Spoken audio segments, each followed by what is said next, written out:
Hello guys and welcome, bienvenue à tous dans cette nouvelle vidéo où on va voir ensemble aujourd'hui les phrases de présentation incontournables à connaître en anglais pour se présenter et poser des questions lorsque l'on rencontre quelqu'un. Ce sont des petites phrases dont la plupart d'entre vous, je pense, connaissent parce que c'est des phrases du type bonjour, comment ça va, où habitez-vous, etc.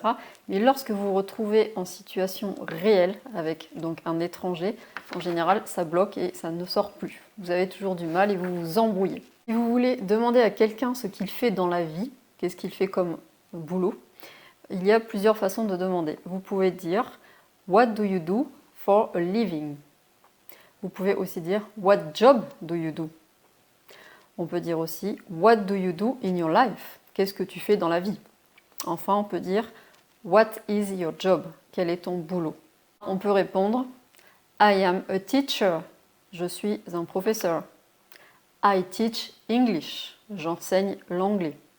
« I am a nurse » Je suis une infirmière. « I am a doctor » Je suis un médecin. On peut dire également « I work in a supermarket » Donc, je travaille dans un supermarché. I work in an office. Je travaille dans un bureau. Et si par exemple on veut dire qu'on travaille pour une grande entreprise, on peut dire I work for a big company. Donc on peut dire I work for et on rajoute le nom de l'entreprise. I work for a big company.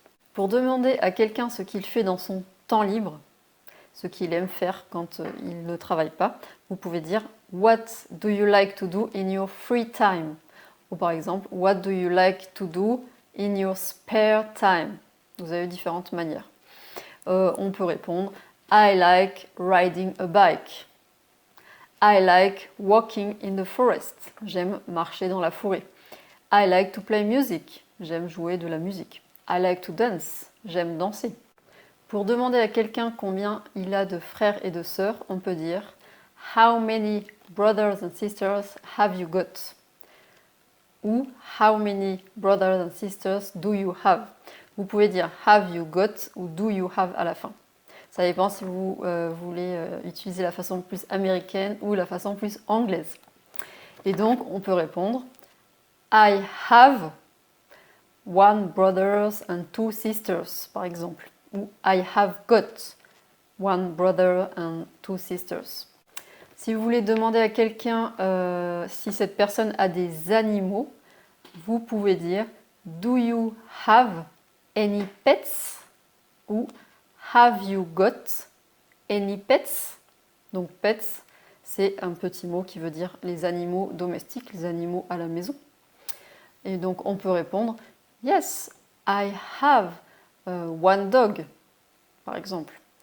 Ou No, I don't have any pets. Pour demander quel est ton pays préféré, on va dire What's your favorite country? Attention à la prononciation de favorite. What's your favorite country? On peut répondre My favorite country is Australia. My favorite country is England, par exemple. Et pour la ville préférée, on va dire What is your favorite city? À la façon contractée, What's your favorite city? My favorite city is Paris. My favorite city is Rome. And you? What's your favorite city? Or what's your favorite country? Et vous, quelle est donc votre ville ou votre pays préféré? Vous pourrez me le dire dans les commentaires. Une question très intéressante pour demander à quelqu'un pourquoi est-ce qu'il apprend l'anglais? Why do you want to learn English? Why do you want to learn English? Alors, il y a bien évidemment plusieurs possibilités de réponse. I want to learn English because I need it for my job, par exemple, parce que j'en ai besoin pour mon boulot. I need it for my job. Ou par exemple, I want to learn English because I want to travel abroad, parce que je veux voyager à l'étranger. Voici un exemple de question très simple que l'on pose très souvent, du type est-ce que tu aimes? Donc par exemple, do you like to travel? Est-ce que tu aimes voyager? Do you like to run? Est-ce que tu aimes courir? Do you like to work in your company? Est-ce que tu aimes travailler dans ton entreprise? Donc là, vous voyez qu'on a une phrase assez simple. Remarquez que lorsque deux verbes se suivent, c'est comme en français. Le deuxième verbe est à l'infinitif. Qu'est-ce que ça veut dire être à l'infinitif en anglais? Ça veut dire qu'il faut mettre le to devant le verbe.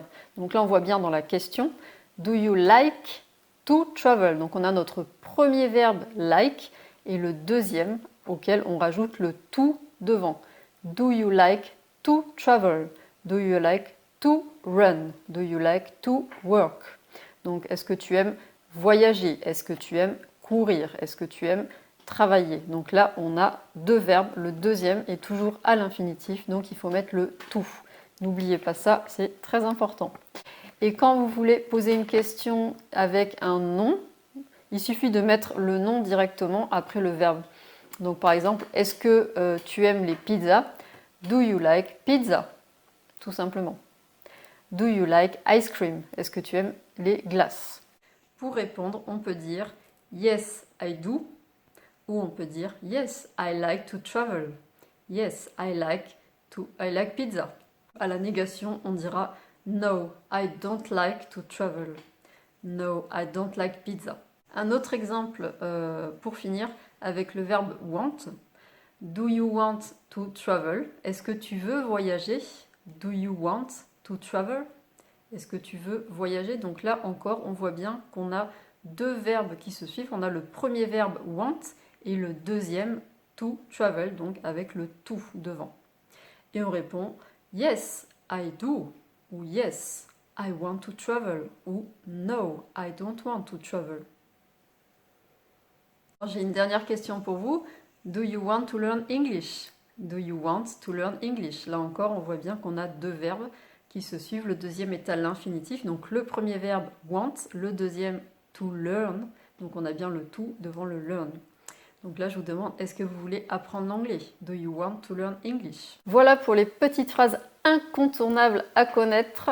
Donc ça, c'est vraiment des phrases de rencontre que l'on utilise la plupart du temps et qu'il faut vraiment connaître. Parce que souvent, c'est vrai que vous avez tendance à les mélanger, à les oublier lorsque vous rencontrez quelqu'un. Et pourtant, c'est vrai que c'est des phrases basiques qu'on utilise vraiment tout le temps. Donc du coup, je vous conseille de les noter sur une feuille, sur un ordinateur, de les mettre sous forme de tableau, peu importe, et de vous entraîner avec un partenaire. Ça peut être avec quelqu'un de votre famille, vos amis. Vous pouvez vous faire des petites cartes, recto verso, poser la question d'un côté et faire la réponse d'un autre.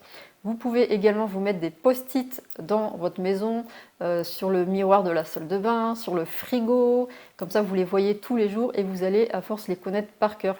Vous pouvez vous entraîner et les répéter après moi dans la leçon, dans la vidéo, pour bien connaître la prononciation.